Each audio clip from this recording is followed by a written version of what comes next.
Hello, నేను మీ CS రావు. Communist యోధుడు, అజాతశత్రువు, వివాద రహితుడు, అందరి వాడు సురవరం సుధాకర్ రెడ్డి గారు భౌతికంగా మన దగ్గర లేరు. బట్ ఆయన ఆశయాలు మాత్రం ఎప్పటికీ మిగిలే ఉంటాయి. ఆయన గురించి, ఆయన ప్రస్థానం గురించి చర్చించుకునే ప్రయత్నం చేద్దాం. ప్రస్తుతం మన దగ్గర కమ్యూనిస్ట్ అలాగే సామాజికవేత్త కృష్ణకుమార్ గారు ఉన్నారు. ఇంటరాక్ట్ అవుదాం. నమస్తే అండి. నమస్తే మేడం. కొంతమంది అంటే చనిపోవడం అంటే అది తప్పదు అనుకోండి ఎవరికైనా, బట్ వాళ్ళ ఆశయాలు మాత్రం ఉంటాయి. సురవరం సుధాకర్ రెడ్డి గారిని చూడంగానే, తలుచుకోగానే వెంటనే గుర్తొచ్చేది ఏంటి? ఒక నిండైన విగ్రహం, ఒక మంచి నవ్వు, మాటలకి తేనె పూసాడా అనిపించే మాటలు, చాలా సౌమ్యంగా మాట్లాడుతారు. కానీ వచ్చేది బుల్లెట్ లాంటి మాటలు వస్తాయి, కానీ అది దానికి తేనె రంగరించి ఉంటాయి. దాని లోపల విషయం ఎంత గాఢంగా ఉంటుందో చెప్పే విధానం అంత మృదు మధురంగా ఉంటుంది. అది నన్ను బాగా ఆకర్షించింది. నేను మొదటిసారిగా ఇంటర్మీడియట్ చదివే రోజుల్లో, అంటే 83 or 84 కృష్ణా జిల్లా కాన్ఫరెన్స్కి, ఏఎస్ఎఫ్ కాన్ఫరెన్స్కి వచ్చారు. అప్పుడు ఆయన వక్తగా వచ్చారు. అంతకుముందు చాలామంది కమ్యూనిస్ట్ లీడర్ల మాటలు నేను వినున్నాను చిన్నప్పటి నుంచి, కానీ అసలు మైమరిచిపోవడం అంటారు చూడండి, చిత్రవుల్లా అయిపోయి అలా ఉన్నాయి. ఇన్స్పిరేషన్ అదేనా? బలమైన ఇన్స్పిరేషను. అసలు ఇలా మాట్లాడాలి అంటే అప్పట్లో మనకి అనుసరించడమా అనుకరించడం అనే దానికి తేడా తెలియని వయసు. అనుకరించాలనిపించేటట్లు, అనుసరణీయం అంటారు, అనుకరణీయము అంటారు. మనం ఆ ఏజ్లో అనుకరణీయంగా ఉన్నాం తప్పితే అనుసరణీయం అనే విషయం పెద్దగా ఎక్కే వయసు కాదు. అనుసరించడం అంటే ఆయన అసలు అప్పటికే ఆయన కమ్యూనిస్ట్, అప్పటికే ఆయన YF leader, YF general secretary గారు ఏమో ఉన్నారు. సరే, అది అయిపోయిన తర్వాత తరచుగా ఏఎస్ఎఫ్ మీటింగుల్లో వాటిల్లో సార్ కలుస్తూ ఉండేవాళ్ళు, పార్టీ మీటింగుల్లో కలుస్తూ ఉండేవాళ్ళు. ఇంకా తర్వాత ఇంకా కొన్నాళ్ళు పోయిన తర్వాత అసలు ఆయన ఎవరు ఏంటి, ఎక్కడో హైదరాబాద్ నుంచి వచ్చారు. ఇప్పుడు విజయవాడలో ఉన్న వాళ్ళకి అప్పుడు హైదరాబాద్ అంటే ఓ పెద్ద, ఇప్పుడు అమెరికా కంటే దూరం అలా ఉండేది. సరే, అయిపోయింది. తర్వాత ఏఎస్ఎఫ్లో మేము కూడా పెద్ద లీడర్లుగా అయిన తర్వాత ఇంకా అదే ఒక ప్రజాసంఘం తర్వాత ఒక ప్రజాసంఘంలో పనిచేసుకుంటూ వెళ్తుంటే సుధాకర్ రెడ్డి గారి గురించి ఇంకా ఆయనతో ఎక్కువ ఇంటరాక్ట్ అవ్వటం, ఆయన గురించి పర్సనల్ విషయాలు తెలియటం, ఇవన్నీ తెలిస్తే మనకు అర్థమైంది ఏంటి ఆయన జీవితంలో అంటే, ఆయన 1942లో పుట్టారు. ఫాదర్ స్వాతంత్ర సమరయోధుడు. అలాగే పెదనాన్న సురవరం ప్రతాపరెడ్డి గారు ఆంధ్ర మహాసభ మొదలెట్టిన వాళ్ళల్లో స్థాపకుల్లో ఆయన ఒక ఆయన. సరే, ఆ కుటుంబ నేపథ్యం అది. ఈ కుటుంబ నేపథ్యంలో ఈయన పుట్టిన తర్వాత ఒక 5 సంవత్సరాలకి స్వాతంత్రం వచ్చింది. స్వాతంత్రం వచ్చిన తర్వాత ఇంకో 10 సంవత్సరాల తర్వాత, అంటే ఈయన 15 సంవత్సరాల వయసులో క్లాస్ రూమ్లో బ్లాక్ బోర్డులు, చాక్ పీస్లు లేవు అని ఈయన స్ట్రైక్ చేయించాడు పిల్లలతోటి. స్టార్ట్ అయింది పోరాటం. అంటే చిన్నప్పటి నుంచి ఇంట్లో చూస్తున్నారు కదా. వాళ్ళ ఫాదర్ కూడా తెలంగాణ సాయుధ పోరాటంలో పార్టిసిపేట్ చేశారు. అలాగే అప్పుడేంటి అంటే తెలంగాణ సాయుధ పోరాటము, స్వాతంత్ర సమరయోధులు రెండు ఒకటే ఉండేవాళ్ళు. అయితే స్వాతంత్ర సమరయోధుల నుంచి ఇంకా ఎక్కువ ఎక్స్ట్రీమ్ స్టెప్ ఏంటి అంటే, ఇది కేవలం తెలంగాణకు మాత్రమే పరిమితము. అంటే ఆంధ్రాలో నాయకులు కూడా అప్పుడు పార్టీ స్టేట్ విడిపోయి లేదు కాబట్టి ఆంధ్ర నాయకులు కూడా, కమ్యూనిస్ట్ నాయకులు ఈ తెలంగాణ సాయుధ పోరాటంలో పనిచేశారు. సుందరయ్య గారు, చంద్రరాజేశ్వరరావు గారు, అట్లా. అయితే వీళ్ళందరినీ చూస్తూ పెరిగారు కదా. ఆయన ఏదైనా ప్రశ్నించాలి అనే తత్వం ఉంది ఆయన దగ్గర. నలుగురిని కూడగట్టి, అంటే నలుగురు ఆయన నమ్ముతారు. ఆయన ఒక మాట చెప్పారు అంటే ఆయన మాట విధానం కావచ్చు, ఆయన బాడీ లాంగ్వేజ్ కావచ్చు, ఏవైనా సరే ఆయన చుట్టూ నలుగురు చేరుతారు. ఆయన చెప్పేది కరెక్ట్ అనిపిస్తుంది వాళ్ళకి. అలా చెప్పగలరు. ఆయన దగ్గర ఆ నైపుణ్యం ఉంది. అయితే స్ట్రైక్ చేస్తే నిజమే కదా, స్వాతంత్రం వచ్చి 10 ఏళ్ళు అయిపోతే 10 ఏళ్ళు పట్టుద్దా, బ్లాక్ బోర్డులను చాక్ పీసులు కూడా ఇవ్వకపోతే ఇంకెందుకు మీరు పరిపాలించి అన్నంత ఇదిగా మాట్లాడేసరికి ఇంకా అక్కడి నుంచి మొదలయ్యి ఆయన చదువు. తర్వాత ఉస్మానియా యూనివర్సిటీలో లా చేశారు, స్టూడెంట్ యూనియన్ లీడర్గా గెలిచారు, కర్నూలులో డిగ్రీ చేశారు. కర్నూలులో డిగ్రీ చేశారు. అంటే అప్పుడు ఎట్లా ఉండేదంటే కర్నూలు మహబూబ్ నగరు కర్నూలు కలిసి పక్క కొన్ని బోర్డర్ జిల్లాల్లో అప్పట్లో అది కర్నూలు కింద ఉండేది, ఇప్పుడు మహబూబ్ నగర్ కిందకు వచ్చినట్టుంది. సరే ఏదైనా ఆ బోర్డర్ ఏరియా అనమాట. ఇంక ఇప్పుడు వాళ్ళ ఊరు తర్వాత ఇంకా ఇంకొక 5 కిలోమీటర్లు వెళ్తే కర్నూలే.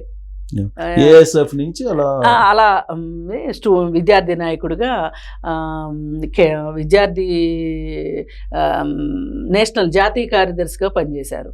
ఇంకా అట్లా అత్యున్నత పదవిని అందుకున్నారు. తెలుగులో ఉండే కమ్యూనిస్ట్ యోధుల్లో ఈయన అత్యున్నత పదవిని ఈయన సెకండ్ అనుకుంటారు. అవును, ఫస్ట్ చంద్రరాజరావు గారు భారత కమ్యూనిస్ట్ పార్టీకి జనరల్ సెక్రటరీగా చేశారు. ఆయన తర్వాత ఈయన సుధాకర్ రెడ్డి గారు చేశారు. సో జనరల్గా ఏమన్నా కమ్యూనిస్ట్ అంటే మిగతా పార్టీలకి కమ్యూనిస్ట్ పార్టీలకి కొంచెం సిద్ధాంతపరమైనటువంటి కొంచెం క్రమశిక్షణ ఇది ఎక్కువ ఉంటుంది అంటారు కదా. అవును. ఇప్పుడు ఆ స్థానానికి ఎదగడానికి ప్రధానంగా సురవరం సుధాకర్ రెడ్డి గారికి కలిసి వచ్చిన అంశాలు ఏంటి? కలిసి వచ్చిన నిత్యం అధ్యయనం అండి. ఆయన పుస్తకం లేకుండా నేను ఎప్పుడు చూడలే, ఎప్పుడు చదువుతూ ఉండేవాళ్ళు. అలాగే ఎప్పుడు మనుషుల మధ్యలో ఉండేవాళ్ళు. అసలు ఈ రెండు ఎట్లా సాధ్యమయ్యాయో అర్థమయ్యేది కాదు. ఇప్పుడు మేధావులు అంటే కాస్త పక్క నుండి చదువుకుంటారు అనుకుంటారు, కానీ ఈయన మేధావి ప్లస్ గ్రౌండ్ లెవెల్లో పనిచేశారు. రెండు కోఇన్సిడెన్స్ అయినాయి. అది ఆయనలో అరుదైన లక్షణం. అందుకే ఆయన అక్కడి వరకు వెళ్ళగలిగారు. ఆయన కేవలం మేధావిగా ఉన్న, కేవలం జనాల్లో పనిచేస్తూనే ఉంటే కనుక ఆయన నేషనల్ సెక్రటరీ అయ్యి ఉండేవాళ్ళు కాదు, పైగా ఇంత పేరు వచ్చి ఉండేది కాదు. ఇప్పుడు ఆయన పేరు తలుచుకోగానే ఈ సుధాకర్ రెడ్డి గారు అంటే ఒక సిగ్నిఫికెంట్ లీడర్, ఒక లెజెండరీ పర్సనాలిటీ. జనరల్ గా ఎంపీగా చేశారు, 2 సార్లు ఎంపీగా చేశారు, అత్యున్నత పదవిని చేశారు. కానీ ఎక్కడ కూడా ఆయన గురించి ఎప్పుడు విమర్శలు కానీ ఆరోపణలు కానీ విన్నట్టు కనిపించాలి. అందరికీ ఆమోదయోగ్యం అన్నట్టుగా ఉండగలిగారంటే ఎలా?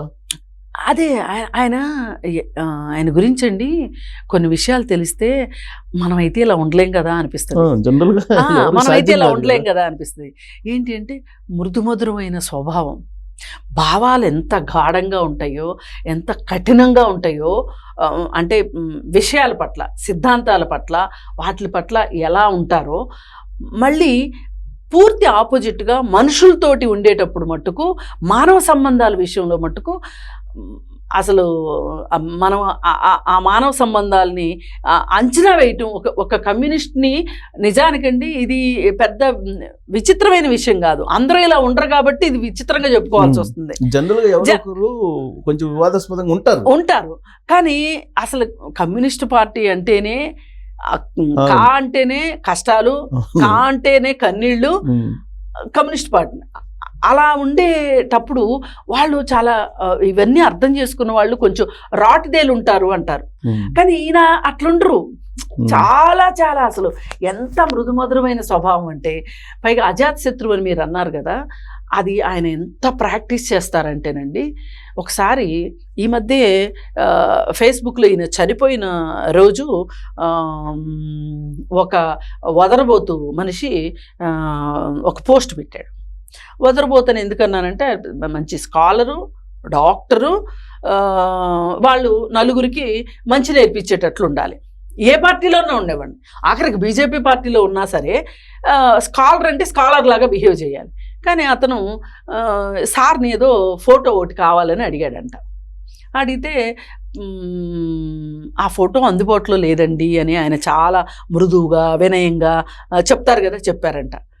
చెప్తే అప్పుడెప్పుడు ఫోటోలో ఉన్నాయి, ఇప్పుడెప్పుడు ఫోటోలో ఉన్నాయి, ఈ మాత్రం ఫోటో అంటే ఆ ఫోటో అంటే ఏంటంటే 1952లో చాలామంది కమ్యూనిస్టులు ఎమ్మెల్యేలుగా గెలిచారు. ఆ గెలిచిన అప్పుడు ఆ గెలిచిన మెంబర్స్ యొక్క ఫోటోలు అనమాట. ఆ ఫోటో గురించి అడిగింది ఆయన. అది మరి ఎట్లా మిస్ అయిందో, లేకపోతే ఇంకెవరి దగ్గరైనా ఉందేమో, ఆయనకి ఇంకొంచెం టైం ఇస్తే ఇంకెవరి దగ్గరైనా ఎంక్వైరీ చేసి ఇచ్చేవాళ్ళేమో, అది వేరే విషయం. కానీ ఈయన ఒక బూత్ మాట వాడాడు. ఈ స్కాలర్ అనబడే వదరబోతు వాడితే ఆయన అదే ఇంకొకళ్ళు అయితే ఇంకొంచెం ఎక్కువ తక్కువ మాట్లాడి ఉండేవాళ్ళు. ఆయన ఏమీ మాట్లాడకుండా తరువాత నేను ఇది కాకుండా ఇంకేమైనా సహాయపడగలనా అని అడిగారంట. అంటే నేను పలానా ఊరు వెళ్తాను, ఆ ఊర్లో ఎవరైనా కమ్యూనిస్టులు ఉన్నారేమో మీ పార్టీ వాళ్ళు, వాళ్ళని నాకు కొంచెం సహాయకారిగా ఉండమని చెప్పు అని చెప్పారంట. చెప్పండి అని చెప్పారంట. చెప్తే మీరు ఎప్పుడు వెళ్తారో చెప్తే నేను అరేంజ్ చేస్తానని. ఈ వయసులో ఇది ఎన్నో సంవత్సరాలు అయిపోలా, 3 సంవత్సరాల క్రితం స్టోరీ ఇది. 3 సంవత్సరాల క్రితం ఆయన మాట్లాడి అక్కడ రైల్వే స్టేషన్లో ఒక మనిషి ట్రైన్ లేటుగా వస్తే కూడా ఈ మనిషి కోసం రిసీవ్ చేసుకుంటానికి ఆగి 3 రోజుల పాటు ఆయనకి సహకారాన్ని అందించాడంట ఆ మనిషి. అయితే ఈయన గురించి ఆ తర్వాత కూడా ఈయన ఫోన్ చేసి ఆయనతోటి మాట్లాడటం, ఆయన ఈయనతోటి మాట్లాడటం అంత మామూలుగా జరిగిపోతుందంట. కానీ ఈయన చనిపోయాడని తెలియగానే ఈ పోస్ట్ పెట్టి అసలు నేనంత బూతుమాట మాట్లాడితే కూడా ఆయన దాన్ని డైజెస్ట్ చేసేసుకుని అది ఒక భాగం అన్నట్లు దాన్ని పక్కన పెట్టేసి ఇప్పుడు నేనేం చేయాలి అనేది ఆలోచించారు అని. అయితే ఇప్పుడు ఇదంతా విన్న తర్వాత ఎవరికైనా ఏమనిపిస్తుంది, మన జీవితంలో మళ్ళీ ఎప్పుడన్నా ఇట్లాంటిది మనం అంతటోళం కాకపోవచ్చు, మన స్థాయిలో మనకి ఇట్లాంటి సంఘటన ఏదన్నా జరిగినప్పుడు మనం దాన్ని చూసి నేర్చుకోవాలి, అలా మాట్లాడకూడదు అని నేర్చుకోవాలి కదా. ఈయన ఇప్పుడు ఏదో గొప్పగా పోస్ట్ అయితే పెట్టాడు కానీ ఆయన ఏం నేర్చుకోవాలా. ఈ మధ్య కూడా కమ్యూనిస్టుల గురించి పిచ్చి పిచ్చి ప్రేలాపనలన్నీ, సంధి ప్రేలాపనలన్నీ పేలుతూ ఉంటాడనమాట. ఫేస్బుక్లో అవకాశం దొరికినప్పుడల్లా కమ్యూనిస్టులను తిడతా ఉంటాడు. అంటే ఇదంతా నేను ఎందుకు చెప్పుకొచ్చానంటే, వాట్ ఈజ్ సుధాకర్ రెడ్డి? ఆయన బై నేచరా లేదంటే ఆయన బై ప్రాక్టీస్ అంటారా? ఆ సౌమ్యత కానీ లేదంటే ఆ వినయం కానీ బై నేచర్ ఉండుండొచ్చండి. వాళ్ళ మదర్ కూడా అలాగే ఉండేదంట, వాళ్ళ సిస్టర్స్ కూడా అలాగే ఉంటారని తెలుసు నాకు. నేను కొంచెం ఆ ఫ్యామిలీలో మెంబర్స్ తోటి చూస్తాను. పైగా కుటుంబ విషయాల్లో కూడా ఆయనకి 2 తమ్ముళ్ళు. ఆ 2 తమ్ముళ్ళ పిల్లల్ని వీలున్నంత ఈయన పట్టించుకున్నారు. ఆ రోజు వాళ్ళందరూ నాకు కలిశారు మొన్న వాళ్ళ ఇంటికి వెళ్ళినప్పుడు. అంటే ఆయన చెప్పటానికే నీతులు అని కాకుండా ఆచరించటానికి కూడా నీతులు అని, అంటే దానికి గ్యాప్ ఎక్కువ లేకోకుండా చేసుకున్నారు. పైగా నాకు ఇంకొకటి నచ్చిన విషయం ఏంటి అంటే, ఆయన జర్నలిస్ట్ కాలనీలో ఆయనకు ఒక సైట్ అలాట్ అయింది. పాత రోజుల్లో ఆయన విశాలాంధ్రలో జర్నలిస్ట్గా కూడా పనిచేశారు. విశాలాంధ్ర ఏదో ఒక పార్టీ పత్రికలో పనిచేశారు. అయితే ఆయన జర్నలిస్ట్గా గుర్తింపు ఉంది కాబట్టి స్థలం ఇచ్చారు. వాళ్ళు ఇల్లు కట్టుకున్నారు, తర్వాత అమ్మేసుకున్నారు, వేరే చోట కొనుక్కున్నారు, అది డన్. అయితే మొన్న ఈ మధ్య ఎమ్మెల్యేలు ఎంపీలకి మళ్ళీ స్థలాలు ఇస్తున్నాము అని చెప్పి అప్లై చేసుకోమని చెప్పి నోటిఫికేషన్ వచ్చింది. ఎప్పుడు ఒక 10-15 ఏళ్ల క్రితం వస్తే మీరు కూడా అప్లై చెయ్యండి అని చెప్పి ఆయనకి చెప్తే నేను చెయ్యను అని చెప్పారు. ఏంటి అంటే, మన దేశంలో ఒక రూల్ ఏముంది అంటే, ఎక్కడైనా సరే ప్రజాప్రతినిధులు కావచ్చు, ఉద్యోగస్తులు కావచ్చు, ఎవరైనా సరే ఒక్కచోట ఒకసారి స్థలం పొందిన తర్వాత ఇంకొకసారి వాళ్ళు అప్లై చేయకూడదు. ఇది రూలు. కానీ ఆ రూల్కి భిన్నంగా చాలా మంది తీసుకున్నారు. పైగా ఇంట్లో ఎవరికి స్థలం లేదు అని చెప్పి అఫిడవిట్ కూడా ఇవ్వాల్సి ఉంటది. అంటే ఉండటానికి ఇల్లు లేదు అని అఫిడవిట్ కూడా ఇవ్వాల్సి ఉంటుంది.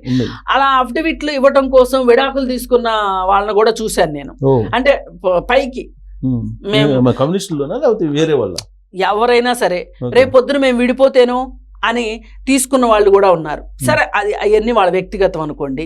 సార్ తీసుకోలే, స్థలానికి అప్లై చేయలే. ఆయన చేయాలంటే ఎంతసేపు? ఇట్లాంటి ఇప్పుడు మరి ఇలా ప్రాక్టీస్ చేసుకుంటూ వచ్చిన వాళ్ళు చివరి వరకు అలాగ మిగలకుండా ఇంకెలాగ మిగులుతారు? ఇది ఒక రోజుతో వచ్చేది కాదండి. ఇది జీవితాంతం ప్రాక్టీస్ చేయాలి. ఇప్పుడు కొంతమంది ఉంటారు 40 ఏళ్ళు నిబద్ధతతో ఉంటారు, 45 ఏళ్ళప్పుడు గాడి తప్పుతారు, పరిస్థితులకి అనుగుణంగా మారిపోతారు. కొంతమంది 60 ఏళ్లలో మారేవాళ్ళు ఉంటారు, కొంతమంది 80 ఏళ్లలో మారేవాళ్ళు ఉంటారు. కానీ ఇప్పుడు చూట్లా మనం ఒక 70 ఏళ్ళు 80 ఏళ్ళు వచ్చిన తర్వాత కొత్త పార్టీలు పెట్టాలని కమ్యూనిస్టులోనే చూస్తున్నాం కదా. ఇప్పుడు నక్సలైట్ గ్రూపుల్లో చీలికలు పేలికలు ఎందుకైనాయి? అంతే కదా. అలా కాకుండా ఈయన ఏదైతే నేను ఒకసారి జెండా ఎత్తానో ఆ జెండాని నేను చనిపోయే వరకు దించాను అంటే అది నా మృతదేహం మీదే అనే ఒక నిశ్చయమైన ఉద్దేశంతో ఆయన జీవితం అంతా గడిపారు. పైగా పార్టీ కుటుంబాల వాళ్ళకి ఎవరికి ఏ అవసరం వచ్చినా సరే ఏమైనా సరే ఆయన ముందు వాలారు అంటే వాళ్ళకి ఏదో ఒక రిలీఫ్ చూపెట్టకుండా ఆయన ఉండేవాళ్ళు కాదు. ఒకసారి నేను కూడా ఏదో సమస్యతోటి వెళితే ఆయన దగ్గరికి దానికోసం బాగా ప్రయత్నం చేశారు. పార్టీ పరంగా లేదా పర్సనల్ ఇష్యూస్ కూడా సాల్వ్ పర్సనల్గా ఇప్పుడు మనకి ఎక్కడన్నా ఏదైనా అన్యాయం జరుగుద్ది అనుకోండి, అన్యాయం జరిగినప్పుడు ఆయన దగ్గరికి వెళ్ళి ఇలా జరిగింది అంటే ఆయనకున్న రిలేషన్స్లో వేరే పార్టీ వాళ్ళతో కూడా ఆయన మాటని ఇప్పుడు నాకు తెలిసినంత వరకు బీజేపీ వాళ్ళు రైటిస్టులు కూడా ఆయన యాక్సెప్ట్ చేస్తారు. అయితే ఈయన నేను వెళ్ళి అడిగినప్పుడు ఒక కాంగ్రెస్ లీడర్కి ఫోన్ చేసి ఈ అమ్మాయి మా పార్టీ అమ్మాయి, ఈ అమ్మాయి వైపు నుంచి తప్పు జరగదు, నేను మాట ఇస్తున్నాను, ఇది సాల్వ్ చేయాలి అని చెప్పి అవతల వైపు కూడా పెద్ద లీడరే ఆయనకి ఫోన్ చేసి చెప్పారు. అట్లా ఆయన ఇన్వాల్వ్ అవుతారు. నా విషయం చాలా చిన్న విషయం. ఆయనకి అవకాశం ఉంటే ఒకసారి విజయవాడలో కాటగడ్డ వెంకటనారాయణ గారని మా పార్టీ ఒక ఆయన ఉండేవాడు. ఆయన బాంబు దాడిలో చనిపోయారు. అయితే చివరిలో అసలు మా కమ్యూనిస్ట్ పార్టీలో కూడా లేరు. ఆయన వెళ్ళి ఆయన ఇంకొక వేదిక పెట్టుకున్నారు. ఆయన చనిపోయిన తర్వాత వాళ్ళ అబ్బాయికి ఐఐటీలో సీటు కావాలి అంటే రామయ్య గారి దగ్గర సీటు కావాలంటే కూడా రికమెండేషన్స్ తీసుకోవాల్సిన పరిస్థితి ఉండేది.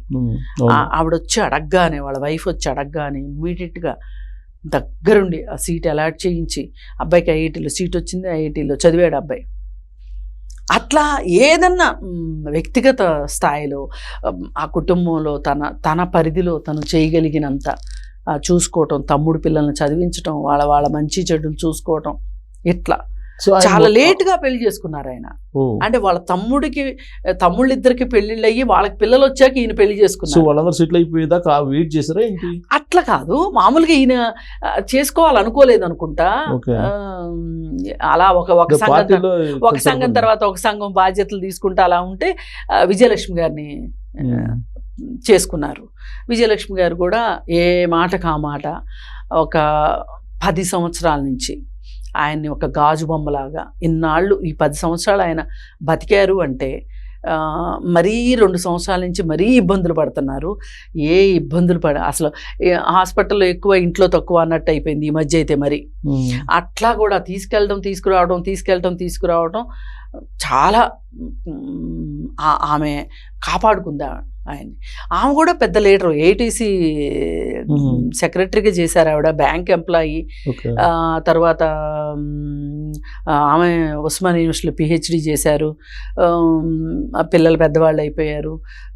ఏది ఏమైనా హస్బెండ్ తాలూకు కమిట్మెంట్స్ ఏమైనా ఉన్నాయి అంటే ఆవిడ ఆ కమిట్మెంట్స్కి ఆవిడ కూడా నిలబడి మరి ఇప్పుడు ఆమంతా సహకరించకపోతే ఇప్పుడు చాలా మంది కమ్యూనిస్ట్ లీడర్స్ మగవాళ్ళు వాళ్ళు ఎక్కడికో ఉన్నత శిఖరాలకు వెళ్ళారు అంటే ఇంట్లో ఎవరో ఒకళ్ళు త్యాగం చేస్తేనే అవుతుంది. వీళ్ళేమో బయట వాళ్ళ కోసం త్యాగం చేస్తే వాళ్ళు పని చేయడానికి వీళ్ళు త్యాగం చేస్తారు. ఇలా ఒక సజీవ స్రవంతిలాగా ఆయన జీవితం గడిచింది. ఇప్పుడు మనం 18 ఏళ్ళకి ఓటు హక్కు వచ్చే దాని విషయంలో ఆయన చాలా పార్లమెంట్లో చాలా సీరియస్గా, పార్లమెంట్లో ఆయన చాలా ఎక్కువ సార్లు మాట్లాడారు. ఆయన స్పీచెస్ చాలా గొప్ప స్పీచెస్ ఉన్నాయి, చాలా ఎక్కువ మాట్లాడారు. మన తెలుగు రాష్ట్రాల నుంచి ఇప్పుడు అసలు ఒక్కొక్కళ్ళు అయితే ఒక్కసారి కూడా మాట్లాడని మహానుభావులు కొంతమంది ఉన్నారు. అలాంటిది మన తెలుగు వాళ్ళు మాట్లాడుతున్నారు. ఇలా మన 2 రాష్ట్రాలు అంటే విడిపోక ముందు కూడా ఆయన ఉన్నారు కాబట్టి, పనిచేశారు కాబట్టి, ఏది ఎంపీగా పనిచేశారు కాబట్టి అప్పుడు కూడా బాగా మాట్లాడారు. మొత్తం ఆంధ్రప్రదేశ్ ఏ మూల సమస్య అయినా సరే మాట్లాడారు. ఇంకొకటి ఏంటి అంటే 1969లో తొలిదశ తెలంగాణ ఉద్యమం అప్పుడు ఆయన సమైక్యాంధ్రకు పనిచేశారు. జయాంధ్ర ఉద్యమానికి వ్యతిరేకంగా సిపిఐ విశాలాంధ్రలో ప్రజారాజ్యం అని చెప్పి నినాదంతో ముందుకెళ్ళింది పార్టీ. అప్పుడు సమైక్య నినాదం అసలు పేరు కూడా అదే, విశాలాంధ్రలో ప్రజారాజ్యం అని చెప్పి పుస్తకాలు కూడా వేశారు, ఆ తీర్మానాలు చేశారు, దానికోసం పనిచేశారు. అప్పుడు ఆ నినాదానికి అనుగుణంగా పనిచేశారు. అలాగే మళ్ళీ ఇక్కడ తెలంగాణ ఉద్యమం వచ్చినప్పుడు మలిదశ తెలంగాణ ఉద్యమంలో ఆయన ఆంధ్రప్రదేశ్ వాళ్ళని ఒప్పించటంలో కావచ్చు, నారాయణ గారికి ఆ బాధ్యత అప్పచెప్పటంలో కావచ్చు, ఆయన కృతకృత్యులు అయ్యారని చెప్పొచ్చు. అది కొంతమందికి రుచించవచ్చు, ఈవెన్ నాలాంటి వాళ్ళకు కూడా రుచించకపోవచ్చు రాష్ట్రం విడిపోవటం అనేది. అయినప్పటికీ కూడా పార్టీ ఒక నిర్ణయం తీసుకుంది, ఒక మెజారిటీ నిర్ణయం తీసుకున్నారు అన్నప్పుడు అందరూ నోరు మూసుకోవాల్సిందే. ఆ విధంగా అదే జరిగింది. అలా రాష్ట్రం విడిపోయినప్పటికీ కూడా ఆయనకి ఆంధ్రప్రదేశ్ ఏరియాలో కూడా విపరీతంగా ఉంటారు అభిమానులు. మొన్నటికి మొన్న మా ఏఐఎస్ఎఫ్ ఓల్డ్ స్టూడెంట్స్ మీటింగ్ జరిగితే, ఒక 2 days ప్రోగ్రామ్ జరిగితే అక్కడికి వచ్చి మాట్లాడారు. రీసెంట్గా మార్చిలో జరిగింది. మార్చిలోనే కాదు, పార్టీ 100 ఏళ్ల ప్రోగ్రాంలో సిపిఐ పుట్టి 100 సంవత్సరాలు 1925లో పుట్టింది. 100 సంవత్సరాల ప్రారంభోత్సవం ప్రోగ్రాము లాస్ట్ ఇయర్ జరిగింది డిసెంబర్లో. ఇప్పుడు డిసెంబర్లో ముగింపు ఉత్సవాలు జరుగుతాయి, 100 సంవత్సరాల ముగింపు ఉత్సవాలు. ఆ రోజు కూడా ఆయన ఓపిక ఉన్నా లేకపోయినా వీల్ చైర్లో అయినా వచ్చి మాట్లాడారు. ఆయన స్పీచ్లో తేడా కనిపించింది మీకు అప్పటికి? అంటే విషయాల్లో తేడా రాలేదండి, గొంతులో తేడా వచ్చింది. కానీ మైండ్ క్లారిటీ మట్టుకు ఆఖరి రోజు వరకు కూడా ఒక్క వారం నుంచి కొంచెం అసలు బాగున్నట్టు లేరు కానీ అప్పటి వరకు అలా ఉన్నారు. మొన్న మగ్ధం భవను బాగా పాతదైపోయింది, ఎప్పుడో కట్టారు. దాని పునరుద్ధరణ పనులు జరిగిన తర్వాత దాని ఓపెనింగ్ పెట్టి రీఓపెనింగ్ ప్రోగ్రామ్ రోజు చాలాసేపు మాట్లాడారు.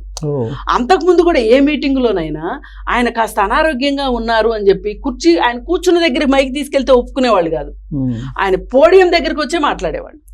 ఓపికన్నా ఓపిక లేకపోయినా. నేను ఇది పాత కమ్యూనిస్టులో కొంతమందిలో చూశాను నేను ఇది.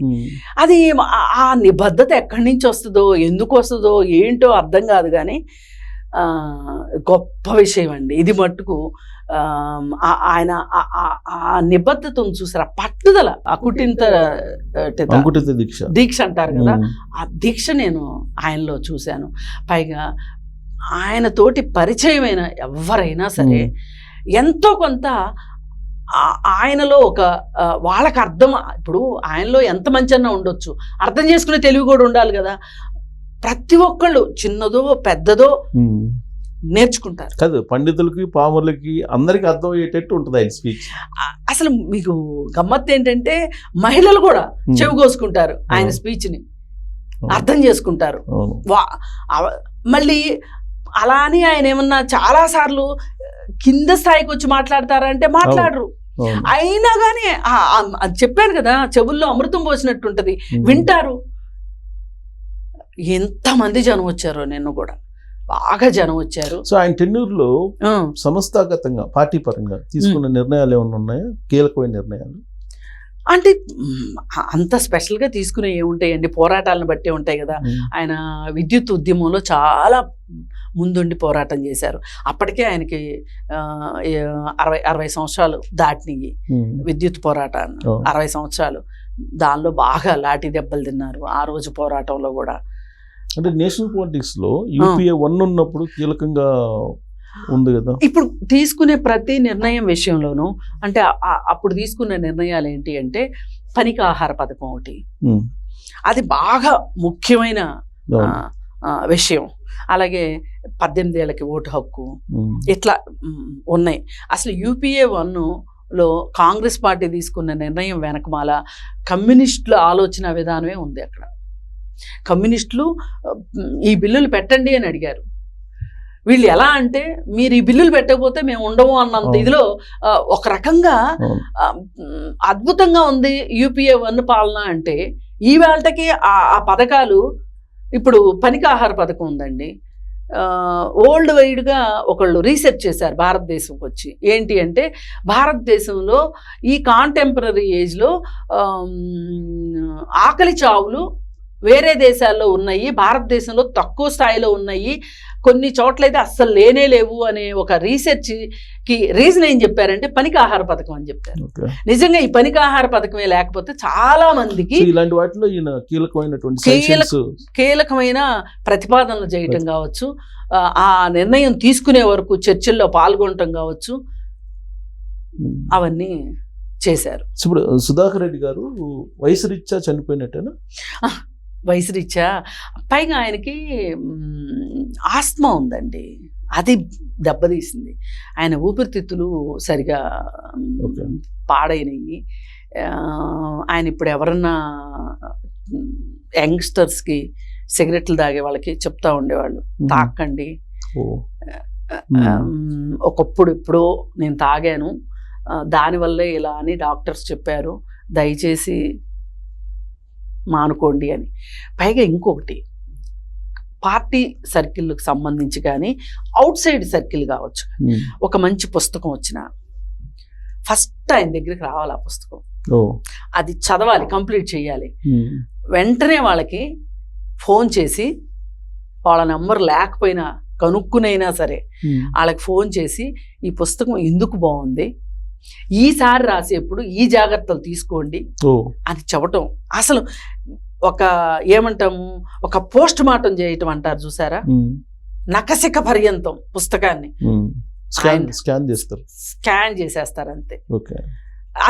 అది చిన్నవాళ్ళు చిన్నది రాశారా, పెద్దవాళ్ళు పెద్దది రాశారా, ఆయనకి సంబంధం లేదు. ఆయనకి నచ్చింది అంటే మటుకు వాళ్ళకి ఫోన్ చేసి చెప్తారు. కానీ పుస్తకాలు చదవటం ఇవన్నీ ఇప్పుడు మారిపోయినాయి కదా, నెక్స్ట్ కొత్త జనరేషన్ వచ్చింది, సోషల్ మీడియా డిజిటల్ మీడియా అంటున్నారు కదా, అయినా అది కూడా ఫాలో అయ్యేవాళ్ళ. అది ఆయన దగ్గర ట్యాబ్ ఇది ఉందండి, ఏమంటారు దాన్ని, ఏదో అంటారు కదా, కిండెల్ అని ఉంటది. కిండెల్లో బుక్స్ ఉంటాయి. ఈ మనం పలానా పుస్తకం ఆ కిండెల్లో లేదు అనుకోండి, మనం సబ్స్క్రైబ్ చేసి డబ్బులు కడితే గనక ఆ పబ్లిషర్కి ఆ బుక్ వచ్చేస్తుంది మనకి. ఈ కిండెల్ ఉంది అనుకోండి, మనం ఎక్కడికైనా వెళ్ళొచ్చు, నెట్ ఉన్న ఎక్కడికైనా వెళ్ళి ఆ కిండెల్లో చదువుకోవచ్చు. కిండెల్ ఉంది, ట్యాబ్ ఉంది. ఆయన అసలు సోషల్ మీడియాని ఎంత విపరీతంగా ఫాలో అయ్యేవాళ్ళు. ఫేస్బుక్లో ఆర్టికల్స్ రాసేవాళ్ళు. అలాగే ఈ ఒక 4 నెలల క్రితం వరకు కూడా ఆర్టికల్స్ రాశారు, పేపర్లో ఆర్టికల్స్ వచ్చాయి ఆయన. ఏదైనా ధారాళంగా మాట్లాడాలి, రెండో వాళ్ళకి విసుగు పుట్టకుండా మాట్లాడాలి, మాట్లాడిన ప్రతి మాట అర్థవంతంగా ఉండాలి, ఇన్ఫర్మేటివ్గా ఉండాలి, కన్స్ట్రక్టివ్గా ఉండాలి. అంటే గనక నేనైతే ఇంకెవరిని చూడలేదండి. అప్రిషియేట్ చేశారా మిమ్మల్ని? నా వీడియోలు చూసారంట, చూసి చాలా బాగున్నాయి, కంటిన్యూ చెయ్యి కూడా కదా, కంటిన్యూ చెయ్యండి, నేను చాలా చిన్నదాన్ని కానీ కంటిన్యూ చెయ్యండి. అది నువ్వు ఇంటికి వెళ్ళినప్పుడు అనుకోకుండా ఇంటికి వెళ్తే విజయలక్ష్మి గారు లేకపోతే టీ పెట్టేవాళ్ళు కనుక, ఇంట్లో లేకపోతే టీ పెట్టించేవాళ్ళు. అది ఆల్మోస్ట్ కమ్యూనిస్టులు అందరికీ ఉన్నట్టుంది. అంటే ఆయన నేను ఒక జనరల్ సెక్రటరీని అని హోదా ఎప్పుడు చూపించేవాళ్ళు కాదు. అది చాలా చాలా అది, ఎందుకంటే చాలా పనులు కూడా ఉంటాయి. ఆయన ఇంత ఎలా ఉంటూ కూడా, ఇంట్లో ఇంటి మనిషిలా ఉంటూ బయట ఉంటా, ఇంత టైం ఎక్కడ, ఇన్ని పుస్తకాలు ఎట్లా, నాకు అది ఆశ్చర్యంగా ఉంటది. ఇప్పుడు ఆయన చనిపోయిన తర్వాత అధికార లాంఛనాలతో అంత్యక్రియలు చేయాలని చెప్పి ప్రభుత్వం నిర్ణయించింది. మరి అక్కడ అధికార లాంఛనాలతో చేశారు. నాకు అనిపించింది ఒక క్షణం, మా రెడ్ గార్డ్స్ కవాతు కంటే అధికార లాంఛనాలు గొప్పయని నేను అనుకోను. ఏంటి బూర్జువా అధికార లాంఛనాలు మనకు అవసరమా అనిపించింది. ఒకప్పుడు గిరిప్రసాద్ గారికి కూడా ఇట్లాగే అధికార లాంఛనాలు తో చేశారు, మళ్ళీ సార్కి చేశారు, సుధాకర్ రెడ్డి గారికి. నాకెందుకో అది ఒకటి మింగుడు పడలేదు. కానీ గవర్నమెంట్ చెప్పినప్పుడు దాని గురించి పెద్దగా డిస్కస్ చేయక్కర్లేదు. అధికార లాంఛనాలతో జరిగింది. మగ్దుమ్ మోహన్ దగ్గర నుంచి గాంధీ హాస్పిటల్ వరకు ప్రదర్శన జరిగింది. దానిలో ఒక ఎర్ర జెండాలతోటి రెడ్ గార్డ్స్, తర్వాత రెడ్ షర్ట్ వాలంటీర్సు, ఎర్ర చీరలు కట్టుకున్న ఈ మొత్తం ఈ అంతిమ యాత్ర మొత్తం ఉన్నారా వాళ్ళు పోలీసులు బందోబస్తుకున్నారండి. వాళ్ళు అక్కడ కవాత్ చేసేసి పోలీస్ బ్యాండ్ చేసేసి వెళ్ళిపోయారు వాళ్ళు. ఎందుకంటే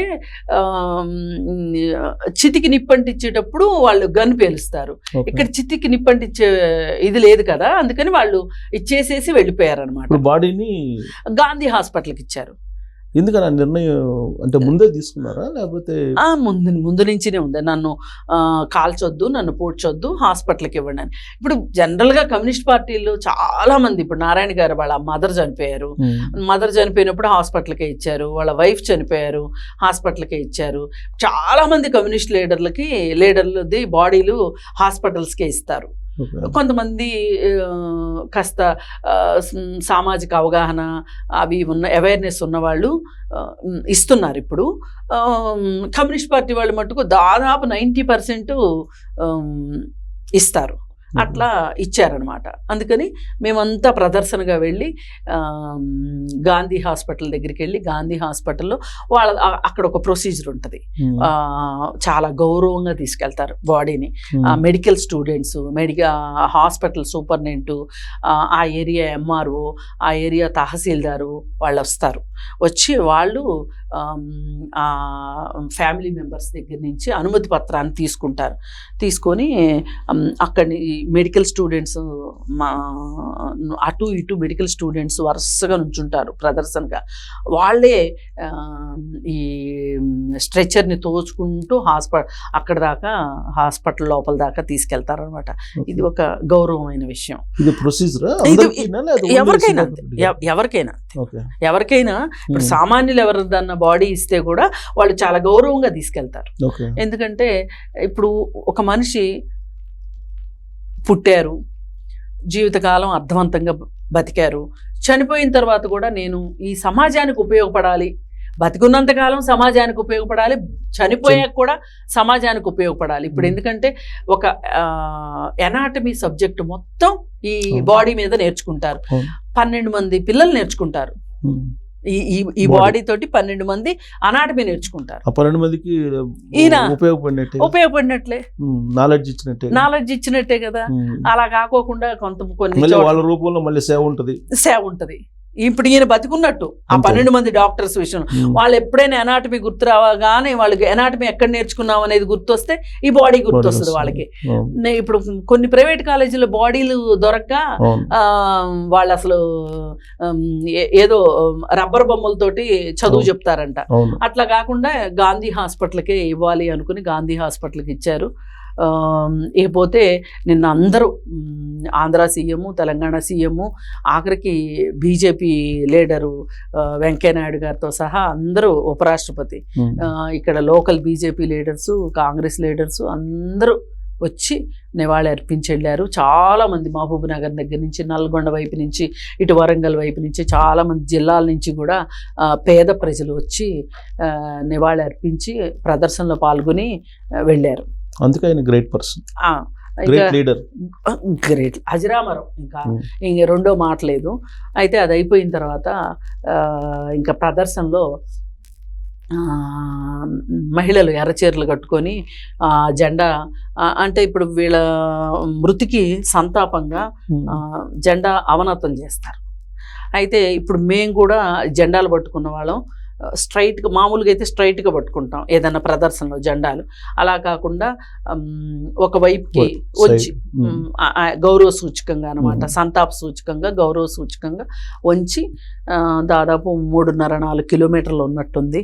నాకు కూడా చిన్నప్పటి నుంచి ఆయన చూస్తూ పెరిగాను, మాట్లాడుతూ పెరిగాను కాబట్టి ఏదో మనకు ఉంది అనుకునే జ్ఞానం ఏదైనా సరే ఇలాంటి పెద్దవాళ్ళ దగ్గర నుంచే నేర్చుకున్నాము అనే ఉద్దేశంతో నేను కూడా ప్రదర్శనలో పాల్గొని చివరి వరకు హాస్పిటల్ వరకు వెళ్ళి, హాస్పిటల్ దగ్గర ఆ బాడీని తీసుకెళ్లే వరకు ఉండి, మనకేంటంటే ఒక చనిపోయిన దేహం మీద నేను పట్టుకున్న జెండానే ఇంకా నేను అది దించను,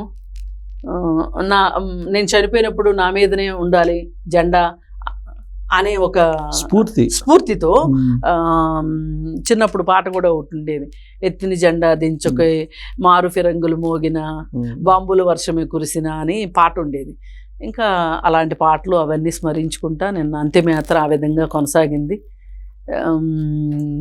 చాలా మహబూబ్ నగర్ జిల్లాకి, ఆయన పుట్టిన జిల్లాకి కావచ్చు, అలాగే ఆయన ఎంపీగా గెలిపించిన నల్గొండ జిల్లాకి కావచ్చు, చాలా చేయగలిగినంత మంచి చేశారు. సో ఆయన జీవితం పరిపూర్ణం. ఆయన ఉద్దేశం కూడా కమ్యూనిస్ట్గా సక్సెస్ఫుల్ 100%. నాకు ఒకటి ఆయనలో నాకు అర్థమైంది ఏంటి అంటే, ఎవరైనా సరే ఆయన దగ్గర నుంచి నేర్చుకోవాల్సింది, ఈ మాటామంతి కాస్త పక్కన పెడితే ఎవరికైనా నువ్వు చేయగలిగితే మంచి చేయి, చెడు మాత్రం చేయకు. Simple policy. ఆయన ఎవరికైనా మంచి సహాయం చేయి, లేదంటే సైలెంట్గా ఉండు. సింపుల్. శత్రువునైనా ఒప్పించగలగాలి, ఆ నేర్పు ఓర్పు మనకు ఉండాలి. అది ఆయన. సో అలాంటి స్ఫూర్తి, అలాంటి ఆశయాలు చాలా మిగిల్చి భౌతికంగా మన దగ్గర నుంచి ఆయన వెళ్ళారు. కానీ బట్ ఆయన జనాల్లో జ్ఞాపకాలు మాత్రం బతికే ఉంటాయి. సో ఆయనకి మనం కూడా అన్ని వాళ్ళు అర్పిస్తూ ఆయన గురించి 4 మంచి మాటలు, లేదంటే ఆయన గురించి స్మరించుకున్నందుకు థ్యాంక్ యూ.